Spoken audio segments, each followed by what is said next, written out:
The dispatcher went silent. I could hear the hum of the line, the faint scratching of a pencil, then nothing. "Sir, what's your address?" he asked finally. I told him. He hesitated. I heard the breath catch in his throat. "That's impossible," he said quietly. "We have units there now." I frowned. "No one's here. I'm standing in the kitchen." Another pause, longer this time. I could almost feel him recalculating, weighing what to say. "I know," he whispered. "They're processing a crime scene. The victim's body was found in your bedroom." The world shrank to static. I could taste metal in my mouth. The smell of burnt coffee filled the air. I pressed the phone to my ear, unable to breathe. "Sir?" My voice cracked. "Who's the victim?" He exhaled, slow, regretful. "We've been trying to reach you all night. The victim is your wife." Something inside me fractured. Not loud, quiet, precise, like a clean break in glass. When they showed me the photographs, I didn't cry. I just studied them. Angles, shadows, the blood pattern on the sheets. They said she'd been dead for hours. But I had been out of town on business, 200 miles away. The timeline didn't fit. The body didn't either. That wasn't my wife. The face was similar, the hair, the clothes, even the ring looked the same. But there was something wrong in the details. Her wrist was too slender. The birthmark on her collarbone, missing. I didn't say a word. I nodded, signed the paperwork, and watched them leave. Back inside, the silence was unbearable.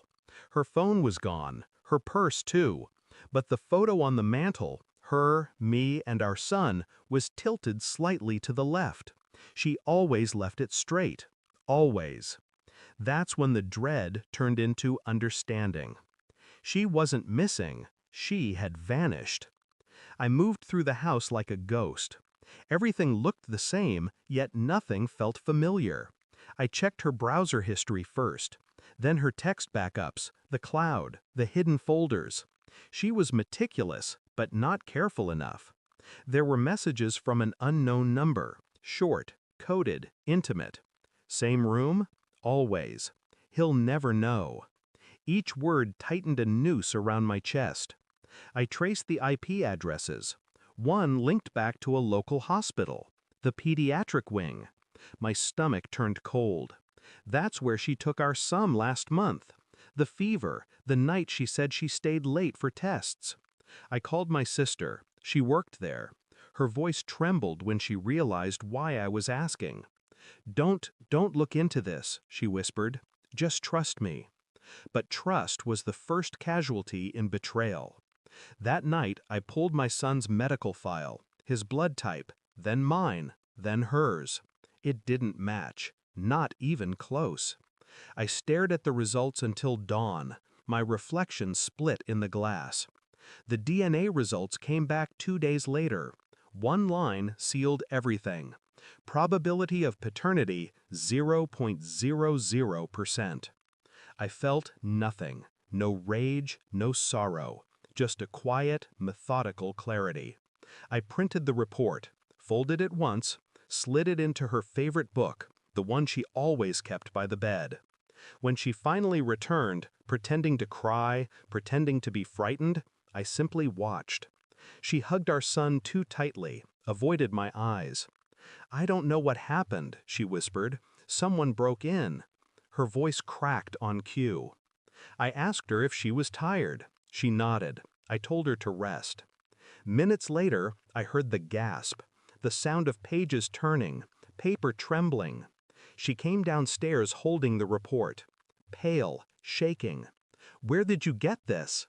I didn't answer. I just watched her crumble. "You lied to me," I said softly. She stammered, tried to speak. Her words fell apart. "How long?" I asked. Her silence told me everything. I stood, calm, deliberate, picked up my jacket, my keys, walked past her without looking back. At the door, I paused. "You should tell the police who the body really is, before they realize you're not dead." Her breath hitched. What are you going to do?" I met her eyes for the first time. "Nothing," I said. "You've already done enough." Then I left her standing in the quiet ruin she'd built herself. I drove until the city lights disappeared in the rearview mirror. The night air tasted like freedom and rot. I pulled over near the river, watched the water twist under the moonlight. Somewhere behind me, the life I thought I had was decomposing, quietly, efficiently. I felt no pity, only the precision of closure. Betrayal isn't a storm. It's erosion, slow, invisible, absolute. I learned that truth doesn't heal, it amputates. And as the first light crept over the horizon, I realized something simple, final. She wasn't the one who died that night. I was. And somehow, I was fine with it. Thanks for watching. Don't forget to like, share, and comment. Subscribe now to Cheating Stories Insight World for more amazing stories.